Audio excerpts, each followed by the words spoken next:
What was happening in the world really contributed to the World War II starting in a big way. And the first conditions that were around the world was World War One had just happened and the Russian Revolution had happened. And these things were really, really major battles and things like that. And so they had ruined lives and ruined entire countries and completely changed Europe, changed the power structure, changed absolutely everything when the Treaty of Versailles took all the power away from Germany and gave it to other people. Also, at this time, Russia was starting to move into communism, so they were also trying to convince other countries to join in and be communist, which was kind of tearing them away economically and culturally from their allies in Western Europe. The second thing that was happening is the Great Depression. The economy was just in a really, really bad way. It was in a very bad spot, and so every single country was having a hard time, and every person in every country, and when people are poor, they blame the government or they blame somebody, and oftentimes that can lead to war. So that's part of it. The other thing that was happening at this time where there were a lot of new dictators that were rising all around the world. So they were realizing that we had these huge problems and people thought, democracy is just too weak to be able to solve these problems. We need a strong leader to come in and find a way to fix the issues that are happening. One of these such dictators was Joseph Stalin, and Joseph Stalin was a dictator that turned Russia and the Soviet Union, it was called at this time, into a totalitarian state. A totalitarian state just means it's a country where a single party, the Communist Party in this case, control every single piece of everybody's lives. They control the economy, the culture, the media. They control absolutely everything. And Joseph Stalin was a brutal, nasty leader. He forced peasants to give up their land and their crops and their animals to the government. They turned into these government-run farms, and the poor people had to give up all of their stuff. And so that was a major part of, the people starting to get unhappy with Joseph Stalin. And so if these people started to speak out at all when they were unhappy, they would be either executed or imprisoned or put into labor camps where they were basically forced into slavery, forced into working on these farms for nothing. And so at one point there was a major drought everywhere in Eastern Europe, and these people were starving to death. And what Joseph Stalin did is he went to the Ukrainian farms that were doing pretty well in the Soviet Union, and he took away all of their food and brought it into Russia, just kind of proving that the power was with the government and not with the people. In Italy, this leader was Benito Mussolini. Benito Mussolini, the man you can see right there in that painting, he promised to improve the economy, and the way he was going to do it was through the use of strong government making all the right decisions. And what he wanted to do was overthrow the government. And so the king in order to overthrow the king of Italy, made him into the prime minister. And his goal, again, was to take over and bring back the Roman Empire, a time when Italy was the center of Europe and dominated Europe in every single way. And so what he did as the prime minister is he got rid of all free press and all political parties other than his own, and so ended up again in almost a totalitarian state. The difference between Italy and Russia or Soviet Union was that Italy was more about fascism than they were about communism. And fascism is the idea that the most important things in your country are the military and the country as a whole. So you are not as important as the country. You're not as important as the country going on. They don't care about your life as much as they care about the country improving. And so the other ideal that came with this was the idea that Italy was absolutely the best country in the world, and they had a right and a duty to conquer these inferior nations. So there were countries that they and people that they saw as inferior to them.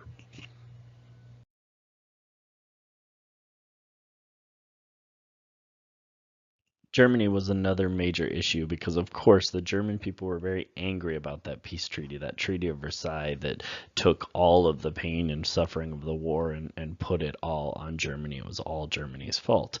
And so, out of that anger and contentment and the bad economy and everything like that, Adolf Hitler kind of found his footing and started to rise. Adolf Hitler was a member of the Nazi Party, and the Nazi Party was kind of a form of that same type of fascism that was happening in Italy. And what Adolf Hitler believed is that the Germans and himself was a master race, so they were better than everybody else that was destined to rule over all the other inferior races. And so he basically thought that it was Germany's job to take over the entire world. And on top of this racism that was happening, he also was an anti-Semite. He had anti-Semitism was one of his major things, and that was a hatred of Jews. And so anti-Jewish and anti-any race that wasn't German. And so he had this hatred of Jews. He saw them as kind of scapegoats. He thought that they were the reason that they had lost the First World War. They thought Germany should have won the First World War if it wasn't for the Jews. And so many of the Jews during Hitler's time in power were sent to these prison camps and these horrible, horrible areas during the Holocaust that would that you know, they would be gassed and killed by the thousands at a time. And so it was a really terrible thing. Now, eventually Adolf Hitler was made chancellor, which the chancellor is the leader of parliament, and he kind of worked his way in by outlawing other parties and killing people in those other parties and terrible things, and he became a totalitarian. So he became the leader of the Nazi Party, and the Nazi Party became the only party. And so really, by the time, you know, it was all said and done, Adolf Hitler was the dictator, the one ruler of Germany at this time, and he had a secret police, a group of goons that worked for him that basically forced loyalty, and if you were not being loyal to him, would take it out on you in terrible ways.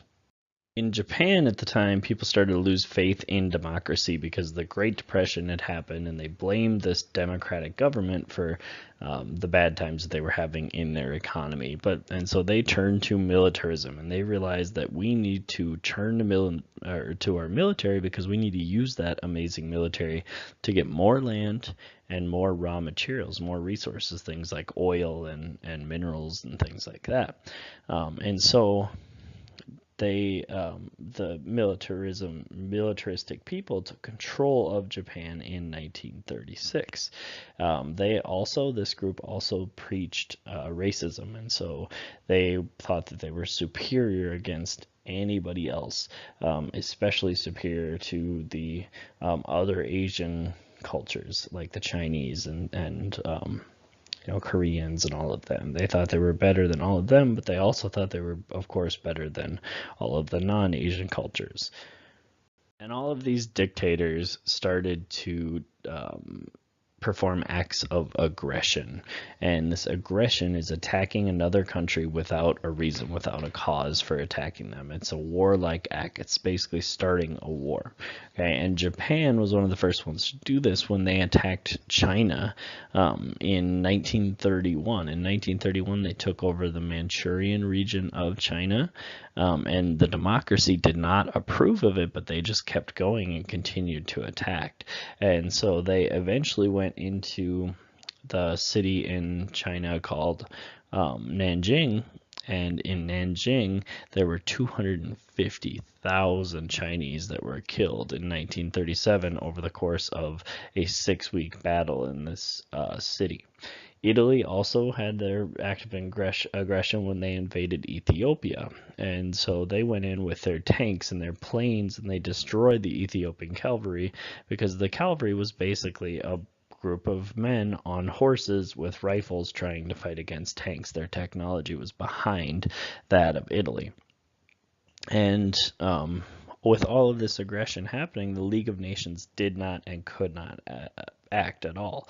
Ethiopia asked, and Britain and France said, you know what, we don't want war because we just were in this big World War One, and we don't. It was horrible, and we don't want to get back into it. And our economy is so bad, we really can't help out. And so the League of Nations ended up being very weak and useless at this time for stopping World War II.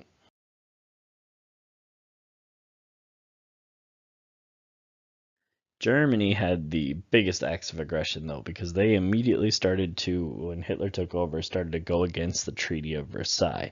Hitler wanted to create an empire and put all the German-speaking people together and become another world power country again. And so he built up the military bigger than it was supposed to be, according to the Treaty of Versailles. And he built U-boats and planes and all the things that he was not supposed to have.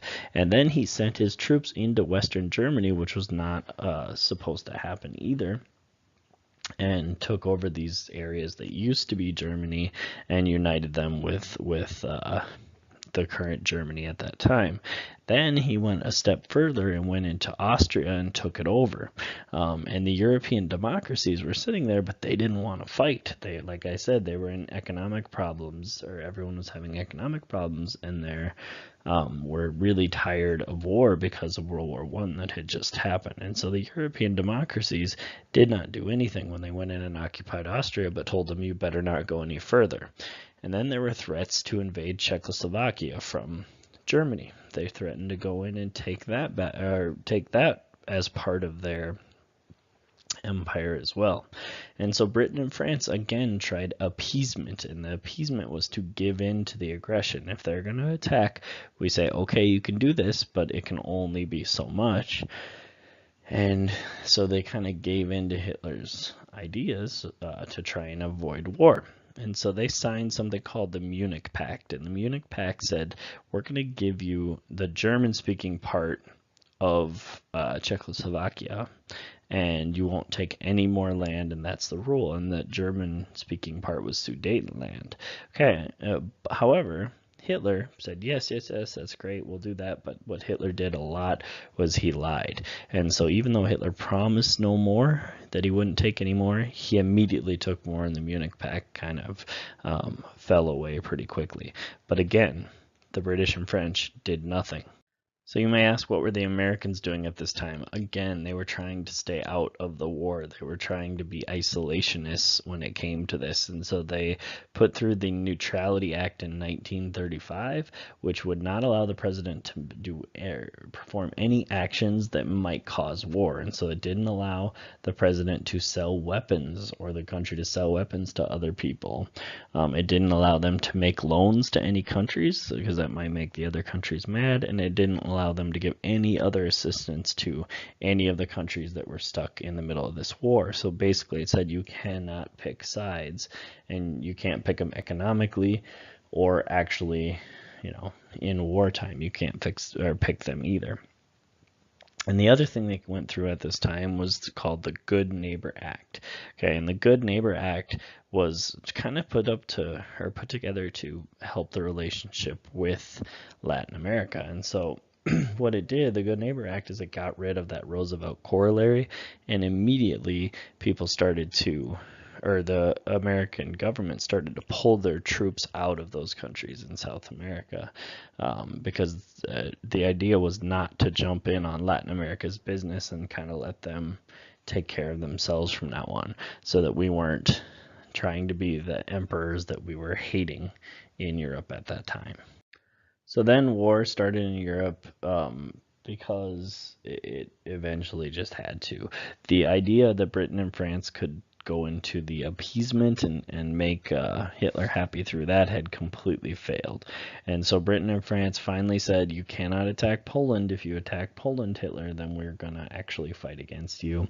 Hitler, of course, attacked Poland, and Britain and France jumped in, and the war started. The Nazi-Soviet Pact at the beginning of the war was signed, and it was a non-aggression pact, so it said they wouldn't fight each other. Hitler and Stalin promised not to attack each other, and they also decided that they were going to split up Poland, which Hitler had just taken. and give half to Russia or Soviet Union and half to Germany. And so that looked bad for the Allies as well. And so the Nazis invaded Poland on September 1st, 1939, and 2 days later, on September 3rd, Britain and France declared war on Nazi Germany. However, Hitler's armies seemed unstoppable. By April 1940, they had taken Denmark, they had taken Norway, and then by May, they took over the Netherlands, Luxembourg, Belgium, and had gone deep into France very, very quickly. And it seemed like there was absolutely no stopping Hitler and his armies.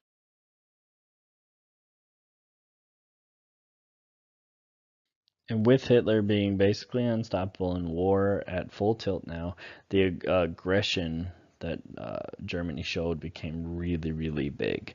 And so they went into France, and they were taking over most of France, but Britain sent in troops to try and help the French out as much as possible. But Britain and France's troops were quickly overpowered by the Germans, because this whole time that they had been using appeasement, Hitler had been making his military better and better and better.